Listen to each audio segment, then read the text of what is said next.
নমস্কার, আরএমটেক বাংলা আপনাকে স্বাগত। SR enumeration form fill up প্রক্রিয়া সম্পন্ন। আগামী 16 ডিসেম্বর খসড়া তালিকা প্রকাশিত হবে।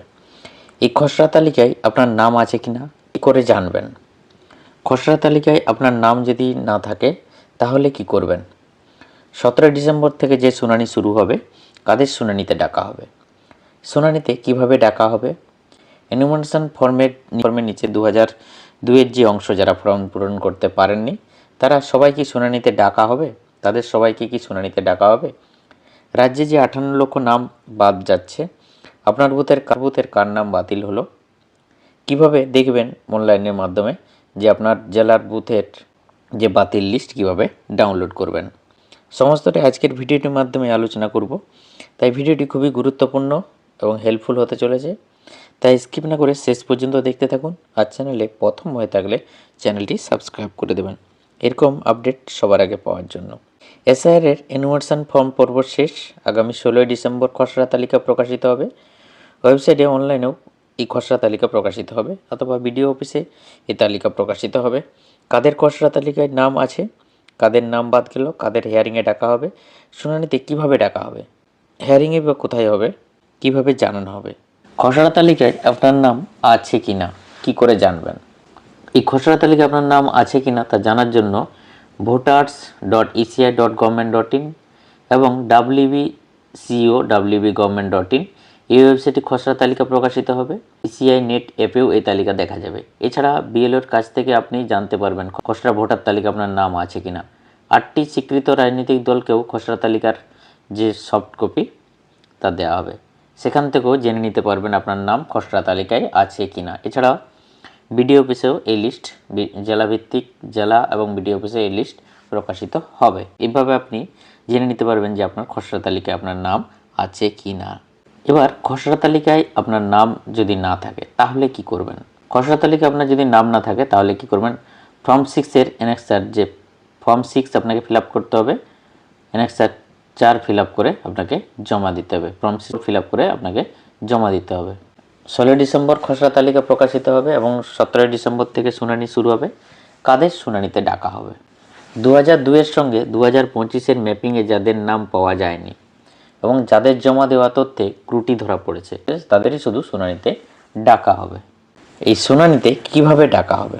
ফোন করে, না SMS নোটিফিকেশান পাঠিয়ে, নাকি স্পিড পোস্টে নোটিশ পাঠিয়ে? এই শুনানিতে ডাকা হবে বিএলও মাধ্যমে। বিএলও বাড়ি বাড়ি গিয়ে ভোটারের শুনানির নোটিশ পৌঁছে দেবেন। কবে কোথায় শুনানি হবে তার নোটিশ ভোটারকে পৌঁছে দেওয়া হবে। এনুমারেশন ফর্মের নিচে 2000-এর যে অংশ যারা পূরণ করতে পারেনি তারা সবাইকে এই শুনানিতে ডাক পাবেন। হ্যাঁ, তাদের সবাইকে এই শুনানিতে ডাকা হবে। এই শুনানিতে তাদের একটা 11টি ডকুমেন্টসের মধ্যে যে কোনো একটি ডকুমেন্টস নিয়ে আপনাকে উপস্থিত হতে হবে। এই বুধবার থেকে যে এসআইআর শুনানি শুরু, কাদেরই ডেকে পাঠাবে নির্বাচন কমিশন? কি কি নথি তৈরি রাখবেন? আগামী বুধবার 16 ডিসেম্বর খসড়া তালিকা প্রকাশিত হচ্ছে, কিন্তু সেই তালিকায় যদি আপনার নাম না থাকে তাহলে কি হবে? সেটাই এখন প্রধান চিন্তার কারণ। সকলের সেটাই মাথা ব্যথা। এনুমারেশন ফর্ম ফিল আপ করতে গিয়ে হোঁচট খেয়েছেন অনেকের কাছেই হয়তো পর্যাপ্ত তথ্য ছিল না। বিশেষত 2002-এর তালিকায় যাদের নিজেদের নাম নেই বা মা বাবার নামও নেই বা অন্য কোনো সমস্যা আছে, তাদের ফর্ম ফিল আপ করতে সমস্যা হয়েছে। আরও অনেকেই হয়তো অনেক জায়গায় আটকে গেছেন।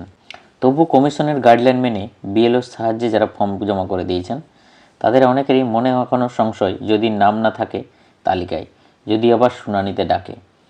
যে প্রশ্নগুলো এখন আপনাদের ভাবাচ্ছে, যে হাজার হাজার প্রশ্ন ঘুরছে সোশ্যাল মিডিয়ায়, সেই প্রশ্নগুলির উত্তর নির্বাচন কমিশনের সঙ্গে কথা বলে প্রত্যেকটা নির্বাচন কমিশন থেকে উত্তর কী দেওয়া হয়েছে।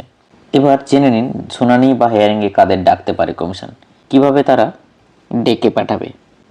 কাদের ডাকা হবে? যে 2002-এর সঙ্গে 2025-এর ম্যাপিংয়ে যাদের নাম পাওয়া যায়নি এবং যাদের জমা দেওয়া তথ্যে ত্রুটি ধরা পড়েছে তাদেরই শুধু শুনানিতে ডাকা হবে। এনুমারেশন ফর্মের নিচে 2002-এর অংশ যারা পূরণ করতে পারেনি তাদের সবাইকেই শুনানিতে ডাকা হবে।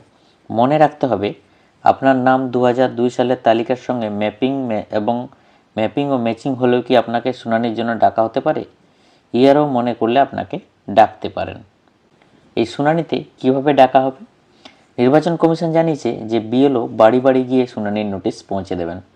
আধার কার্ড ছাড়াও 11টি নথি কী কী, যার অন্তত একটি আপনাকে শুনানিতে নিয়ে যেতেই হবে। নির্বাচন কমিশন জানাচ্ছে এমন যে 11টি নথি আছে তার যে কোনো একটি নিয়ে যেতে হবে। নির্বাচন কমিশনের উত্তর, কেন্দ্রীয় অথবা রাজ্য সরকারের কর্মী হিসেবে কাজ করছেন অথবা পেনশন পান এমন পরিচয়পত্র থাকলে হবে। এছাড়া 1987 সালের 1 জুলাইয়ের আগে ব্যাংক, পোস্ট অফিস বা এলআইসি বা স্থানীয় প্রশাসনের দেওয়া যে কোনো নথি দিলে হবে। বার্থ সার্টিফিকেট, পাসপোর্ট, মাধ্যমিক বা তারপরের শিক্ষাগত যোগ্যতার সার্টিফিকেট, রাজ্য সরকারের অধীনস্থ কোনো উপযুক্ত কর্তৃপক্ষের দেওয়া বাসস্থানের সার্টিফিকেট, ফরেস্ট রাইট সার্টিফিকেট, জাতিগত সার্টিফিকেট, জাতীয় নাগরিক পঞ্জি যেটা শুধুমাত্র অসমের ক্ষেত্রে, স্থানীয় প্রশাসনের দেওয়া ফ্যামিলি রেজিস্টার, সরকারের দেওয়া land and house allotment certificate, এরকম যদি কোনো নথি থেকে থাকে তাহলে একটি নথি নিয়ে গেলে আপনি হিয়ারিংয়ের দিন যোগ্য বলে ধরা হবে। এবার যে 58 লক্ষ নাম বাদ গেল, আপনার বুথের কার নাম বাদ গেল কীভাবে দেখবেন অনলাইনে? এই অনলাইনে দেখার জন্য আপনাকে বা আপনার এই বাতিল লিস্ট ডাউনলোড করার জন্য আপনাকে দেখার জন্য যে ডিস্ট্রিক্টে দেখতে চাইছেন সেই ডিস্ট্রিক্টের যে অফিসিয়ালি ওয়েবসাইট, সেই অফিসিয়ালি ওয়েবসাইটে আপনাকে আসতে হবে। আসার পর তারপর প্রথমেই আপনি এখানে দেখতে পাবেন SIR 2026 নিউ, এর উপরে যাবেন। এরপর ডিস্ট্রিক্টের যে বিধানসভা ভিত্তিক যে লিস্ট, সেই কোন বিধানসভা দেখতে চাইছেন সেই বিধানসভাটা আপনাকে সিলেক্ট করতে হবে। ডিস্ট্রিক্টের যে সমস্ত বিধানসভাগুলো এখানে শো হবে, তো আপনি যে বিধানসভা দেখতে চাইছেন সেই বিধানসভার উপরে ক্লিক করবেন। ক্লিক করে দেওয়ার পর ওই বিধানসভার যে সমস্ত পোলিং স্টেশন আছে সমস্তটা এখানে শো করবে। তো আপনি যে পোলিং স্টেশনে দেখতে চাইছেন সেই পোলিং স্টেশনের উপরে আপনাকে ক্লিক করতে হবে। আমি এখানে ক্লিক করলাম। ক্লিক করে দেওয়ার সঙ্গে সঙ্গে ঠিক এরকমভাবে আপনার সামনে পেজগুলো ওপেন হয়ে যাবে। তো প্রথমে BLA মিটিংয়ের যে রেজুলেশন, তা এখানে দেখতে পাবেন। এখানে যে মৃত ভোটার কতজন তার লিস্ট এখানে দেখতে পাবেন। মৃত ভোটার কতজন, তার নাম, সিরিয়াল অনুযায়ী। আর শিফটেড ভোটার যদি থেকে থাকে সেই শিফটেড ভোটারও এখানে দেখতে পাবেন। তার সঙ্গে সঙ্গে দেখতে পাবেন যদি ডুপ্লিকেট ভোটার থেকে থাকে সেই ডুপ্লিকেট ভোটারও দেখতে পাবেন। এই সমস্ত লিস্ট এখান থেকে আপনি দেখে নিতে পারবেন। তবে আপনার জেলার আপনার বুথের লিস্ট আপনি নিজে অনলাইনের মাধ্যমে ডাউনলোড করে নিতে পারবেন এবং দেখে নিতে পারবেন আপনার বুথের কার কার নাম বাদ গেল। সমস্তটাই আজকের ভিডিওটির মাধ্যমে আলোচনা করলাম। তাই আজকের ভিডিওটি খুবই ইম্পর্ট্যান্ট। আশা করি ভিডিওটি সবারই কাজে দেবে। তাই ভিডিওটি সবার সাথে শেয়ার করে জানিয়ে দেবেন। আর চ্যানেলে ছোট্ট একটি রিকোয়েস্ট, চ্যানেলে আপনি যদি প্রথমবার ভিজিট করেন অবশ্যই চ্যানেলটা সাবস্ক্রাইব করে দেবেন এরকম নিত্য নতুন আপডেট সবার আগে পাওয়ার জন্য। Thank you so much.